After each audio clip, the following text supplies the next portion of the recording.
Josiah by name, shall be born to the house of David. And on you he shall sacrifice the priests of the high places who burn incense on you, and men's bones shall be burned on you. And he gave a sign the same day.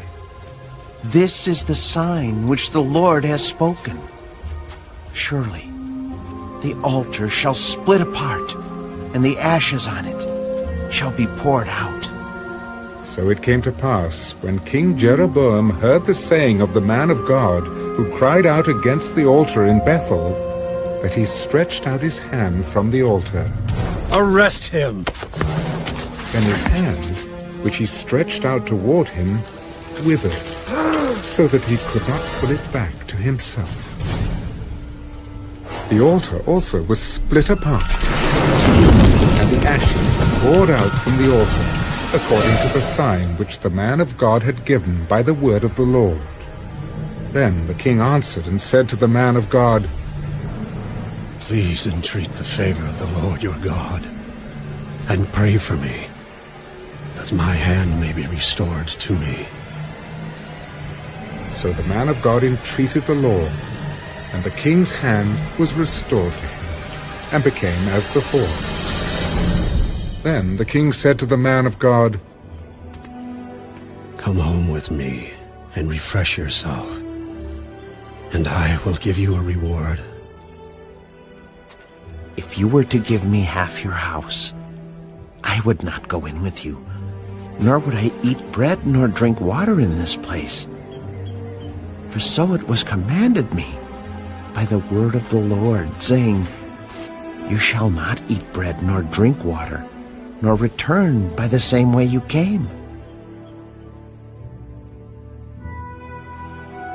So he went another way, and did not return by the way he came to Bethel.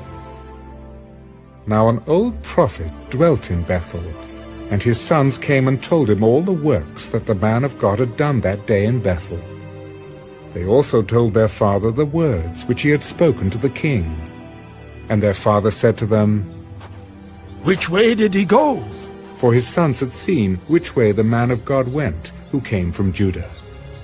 Then he said to his sons, Saddle the donkey for me. So they saddled the donkey for him, and he rode on it, and went after the man of God, and found him sitting under an oak. Are you the man of God who came from Judah? I am. Come home with me and eat bread. I cannot return with you nor go in with you. Neither can I eat bread nor drink water with you in this place.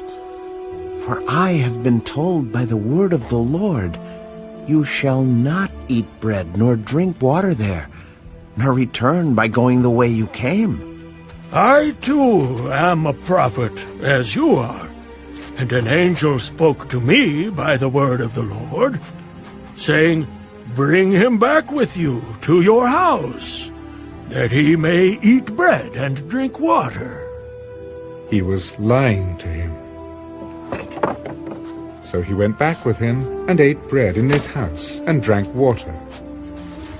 Now it happened, as they sat at the table, that the word of the Lord came to the prophet who had brought him back, and he cried out to the man of God who came from Judah, Thus says the Lord, Because you have disobeyed the word of the Lord, and have not kept the commandment which the Lord your God commanded you, but you came back, ate bread, and drank water in the place of which the Lord said to you, Eat no bread and drink no water, your corpse shall not come to the tomb of your fathers.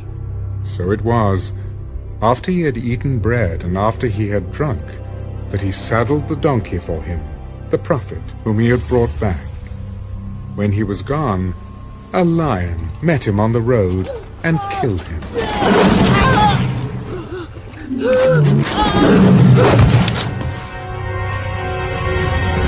And his corpse was thrown on the road, and the donkey stood by it.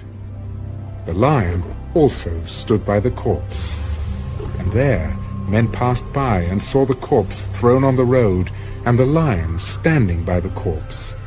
Then they went and told it in the city where the old prophet dwelt. Now when the prophet who had brought him back from the way heard it, he said, "It is the man of God who was disobedient to the word of the Lord.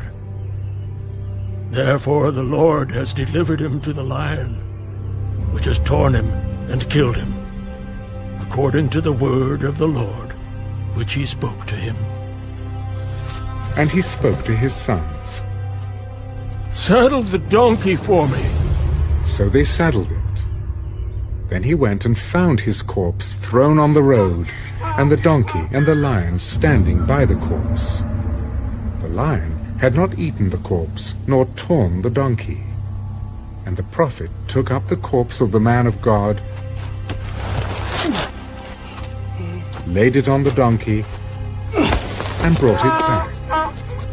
So the old prophet came to the city to mourn and to bury him. Then he laid the corpse in his own tomb, and they mourned over him. "Alas, my brother!" So it was, after he had buried him, that he spoke to his sons. "When I am dead, then bury me in the tomb where the man of God is buried. Lay my bones beside his bones. For the saying which he cried out by the word of the Lord against the altar in Bethel, and against all the shrines and the high places which are in the cities of Samaria, will surely come to pass." After this event, Jeroboam did not turn from his evil way, but again he made priests from every class of people for the high places. Whoever wished, he consecrated him, and he became one of the priests of the high places. And this thing was the sin of the house of Jeroboam, so as to exterminate and destroy it from the face of the earth. 1 Kings, chapter 14.